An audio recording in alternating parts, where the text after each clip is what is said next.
CM camp office కంటైనర్లపై YCP నేతలు secret బయటికి చెప్పేశారు. సో దీనివల్ల మరి ఎలాంటి ప్రభావం ఉండబోతుంది? సో ఈ అంశాన్ని మనకి వివరించడానికి మనతో పాటు ఉన్నారు TDP official spokesperson doctor AS Rao గారు. నమస్కారం సార్. నమస్తే శ్రీ. సార్ ఇప్పుడు చూస్తే ఆంధ్రాలో మనం గతంలో చూసాం, మీకు గుర్తుందో లేదో 30 కంటైనర్లు మీకు గుర్తుండే ఉంటుంది. అది ఎంత సెన్సేషన్ అయిందో చూసాం. సో ఇప్పుడు చూస్తే మళ్ళీ కంటైనర్ల గోల మళ్ళీ తెర మీదకి వచ్చింది. ఏంటంటే కొన్ని కంటైనర్స్ ఏంటంటే సీఎం క్యాంప్ ఆఫీస్లోకి వెళ్ళిపోయాయి. అంటే ఎన్నికల కోడ్ ఉన్నప్పుడు ఇలాంటివి ఉండొద్దని చెప్పి మనకి ఈసీ ఆల్రెడీ చెప్పింది. అయినా కూడా వీళ్ళు ఈ ప్రభుత్వంలో ఉన్న వాళ్ళు అసలు ఆ మాటలు ఏమి లెక్క చేయకుండా వాళ్ళు ఇష్టానుసారం చేస్తున్నారు. అయితే దానికి సంబంధించి వైసీపీ మంత్రులే కొంతమంది కంటైనర్లలో ఏముంది అంటే వాళ్ళకి తోచింది చెప్పేస్తున్నారు. కొంతమంది ఏమో కొన్ని అని చెప్తున్నారు, ఇంకొంతమంది ఏమో ఇంకో అని చెప్తున్నారు. సో దీనివల్ల మరి వైసీపీ ప్రభుత్వం మీద ఎలాంటి పడబోయే అవకాశం ఉంది? వినండి, గతంలో కూడా కంటైనర్ల విషయాలు బయటకు వచ్చాయి. ఇప్పుడు ఇవి ఎన్నికలు అయిపోతున్నాయి. ఎన్నికలు కోడ్ వచ్చేసింది. నెక్స్ట్ మంత్ ఒక 1 మంత్లో ఎన్నికలు అయిపోతాయి. జగన్మోహన్ రెడ్డి గత 5 సంవత్సరాల నుంచి ఇసుక ద్వారా, నేను గతంలో కూడా చెప్పిన, ఈ మద్యం నాసిరకం మద్యం అమ్మినటువంటి సొమ్ము government liquor shops, retail shops, government షాప్సే పెట్టారు. పెడితే అక్కడ ఎంత డిస్టిలరీ నుంచి ఎంత మద్యం అక్కడికి వస్తుంది ఆ లెక్క ఉండాలి. ఆ ఎంతలాగా మద్యం వస్తుంది లెక్క ఉంటే దానిపైన ఎంత లాభం వస్తుంది లెక్కకు వస్తుంది. అక్కడ ఏం జరుగుతుంది, మీకు ఎవరికి బిల్లు ఇవ్వడం జరగదు. అదే పాటు ఆన్లైన్ డిజిటల్ పేమెంట్ కూడా అక్సెప్ట్ చేయరు. నువ్వు ఎంత డిస్టిలరీ నుంచి తీసుకురా, ఎంత నుండి నమ్ము. దశల వారీగా మద్యపాన నిషేధం ఇది తీసుకొస్తున్నాడు కదా, మద్యపాన నిషేధం దశల వారీగా తీసుకొస్తున్నాడు. కానీ ఒక్కొక్క బెల్ట్ షాప్ కింద దాదాపు 50 వైన్ షాప్ కింద, ఒక్కొక్క వైన్ షాప్ కింద 50 బెల్ట్ షాపులు ఉన్నాయి. అందులో ఈ యొక్క నాసిరకం మద్యం మరి దానికి ఇది లెక్క లేకుండా అమ్మడం. ఈ యొక్క సొమ్ము ప్రభుత్వ ఖజానాకు పోయేటువంటి సొమ్ము అంతా కూడా ఈ తాడేపల్లి కొంపకు పోతుందని చెప్పేసి అనేక మార్లు చెప్పారు. ఇప్పుడు ఆ తాడేపల్లి ప్యాలెస్ అలియాస్ ఆ కొంపల ఎంత డబ్బు నిల్వ చేసుకున్నాడో ఆ డబ్బు మొత్తానికి కంటైనర్ల ద్వారా పంపిస్తున్నాడు. సో ఇప్పుడు ఏమవుతుంది, ప్రతిపక్షాలు కానివ్వండి, ఇంకా వేరే పార్టీ నాయకులు కానీ అడగడం వల్ల ఆ పార్టీకి చెందిన నాయకులు, మాజీ మంత్రులే, సలహాదారులే, ఏముందిరా భయ్ ఆ కంటైనర్లు అంటే, ఒకడు ఫర్నిచర్ అంటాడు, ఒకడు ఫ్రూట్స్ అంటాడు, ఒకడు డ్రై ఫ్రూట్స్ అంటాడు, ఇంకోటి డబ్బులు అంటాడు. సో రకరకాల మాటలు బయట వాళ్ళతో వినిపిస్తున్నాయి. కానీ అక్కడ జరిగేది ఏంటంటే, జగన్మోహన్ రెడ్డి ప్రజల ద్వారా ప్రజలను దోచుకొని 5 సంవత్సరాలు దాచుకో పాలసీ ఏదో నడిపించాడు కదా. ఈ దోచుకున్నంత అయిపోయింది. ఇప్పుడు దాచుకున్న సొమ్మంతా కూడా బయటికి తరలిస్తున్నాడు. ఎందుకంటే ఇప్పుడు ఖచ్చితంగా జగన్మోహన్ రెడ్డి తాను ఓడిపోతాడనే ఆయనకు ఒక ఎస్టిమేషన్ వచ్చేసింది, ఒక ఆలోచనలో ఉన్నాడు. ఖచ్చితంగా నేను ఓడిపోవడం జరుగుతుంది. ఏ విధంగా అయితే ఓడిపోయిన రోజే, ఎన్నికల రిజల్ట్ వచ్చిన రోజే కేసీఆర్ ఏ విధంగా ముఖం నల్లగా చేసి తన సొంత కార్ల సపోర్ట్ చెప్పు పెట్టకుండా వెళ్ళిపోయాడు, రేపు అది నాకు కూడా అదే గతి పడుతుందని చెప్పేసి ఒక ఆలోచనకు వచ్చాడు. ఆ ఆలోచనకు వచ్చి సీఎం క్యాంప్ ఆఫీస్ నుంచి ఒక కంటైనర్స్ తెప్పించి ఆ కంటైనర్స్లో నువ్వు నిల్వ చేసుకున్న డబ్బులంతా కూడా వేరే చోటికి పంపించడం జరుగుతుంది. అంటే అది నిల్వ చేసుకున్న అంటే తన పర్సనల్ డబ్బులు అంటున్నారా, లేకపోతే పంచడానికి ఇచ్చిన డబ్బులు అంటారా జనాలకి? ఇప్పుడు పర్సనల్ డబ్బులు ఎంత ఉంటాయమ్మా? పర్సనల్ డబ్బు 1 కోటి, 2 కోట్లు, 10 కోట్లు, 1000 కోట్ల రూపాయలు ఎక్కడికి వెళ్ళొస్తాయి? కంటైనర్లో పోవాలంటే ఎన్ని వేల కోట్లు కావాలా? ఇవన్నీ కూడా ఏం చేస్తారంటే రకరకాల సీక్రెట్ స్థావరాలకు పంపించేసి అక్కడ నుంచి డిస్ట్రిబ్యూట్ చేయాలని ఆలోచిస్తున్నారు.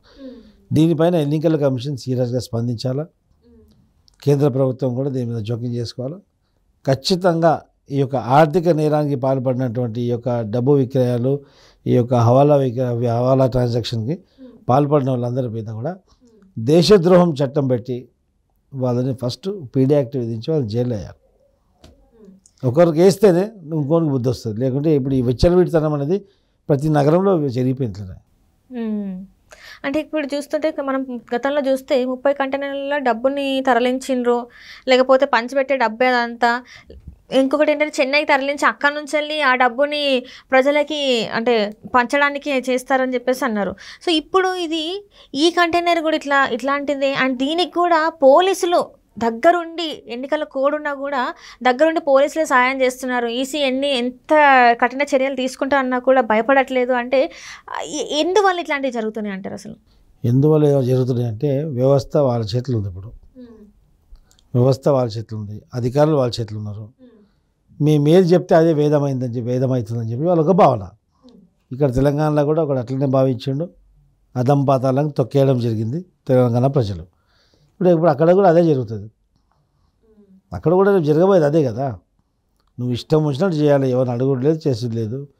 ఒక ప్రాజెక్ట్ చేసినా ఏం చేసినా ఎవరి పర్మిషన్ అవసరం లేదు. నీకు గవర్నర్ ఉంటాడు, రాష్ట్రపతి ఉంటాడు, పర్మిషన్ అడగాల. నీ ఇష్టం వచ్చినట్టు చేయడానికి వీల్లేదు. ప్రజలు నీకు వాళ్ళ తరఫున సమస్య చెప్పమని ఎన్నుకొని ఒక ప్రజాప్రతినిధిగా నేను ఎన్నుకొని అక్కడ పంపించారు చట్టసభలకు. ప్రజల యొక్క ఉద్దేశం అది. ఆ ఉద్దేశాన్ని తారుమారు చేసి నీ ఇష్టం వచ్చినట్టు నువ్వు వాళ్ళకి రాజులాగా వివరించి ప్రజలందరినీ పని మనుషుల్లాగా కట్టుబానిసల్లాగా వివరిస్తే ఇది 100% తప్పు. ఖచ్చితంగా ఇవన్నీ కూడా ప్రజలు చూస్తున్నారు. ఇవన్నీ ఇదే కాకుండా ఇంకా ఫోన్ ట్యాపింగ్, రకరకాల విషయాలు, ఇవన్నీ అక్రమాలన్నీ బయటకు వస్తాయి. దేశ చరిత్రలో ఇలా ఇప్పటివరకు ఒక ప్రభుత్వాన్ని నడిపించినటువంటి పార్టీ ఇంత రోజుల్లోనే ఏళ్ళ మీద లెక్క పెట్టేంత రోజుల్లోనే పతనం అయిపోయింది. చరిత్రలో ఇప్పటిదాకా చూడలేదు. అంటే చాలామంది ఏంటంటే ప్రజలు రాజన్న తీసుకొస్తాడు, నేను రాజశేఖర రెడ్డి కొడుకుని నేను ఆయన లెక్కనే పరిపాలిస్తా అని చెప్పేసి అప్పుడు ఓట్లడిగిన ఈ వ్యక్తి ఇప్పుడు ప్రజల మధ్యలోకి పోయేది లేదు. అంటే ప్రజలకు ఏం ఇబ్బందులు ఉన్నాయో కనుక్కునేదే లేదు. కానీ ఇప్పుడు మాత్రం తను ఇప్పుడు మళ్ళీ ప్రజలకు వచ్చేసి నేను ఇది చేస్తా అది చేస్తా, మా ఇట్లా ఉంటాయి అట్లా ఉంటాయి అని మాట్లాడితే మరి ప్రజలు నమ్ముతారంటారా? ఇగో ఇది చేస్తా అది చేస్తా అని చెప్పేసి అన్ని మాటలు మాట్లాడాడు.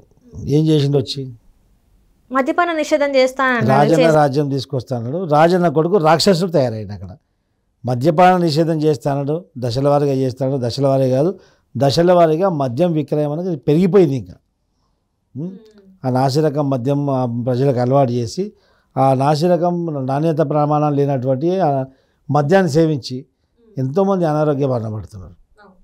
ఇవన్నిటికీ రెస్పాన్సిబుల్ జగన్మోహన్ రెడ్డి కాదా? చాలా విషయాలు జగన్మోహన్ రెడ్డి అన్యాయం చేశాడు. ప్రజల్ని మోసం చేశాడు. ఏ విధంగా కేసీఆర్ చేశాడో అదే విధంగా జగన్మోహన్ రెడ్డి కూడా ప్రజలు మోసం చేయడం జరిగింది.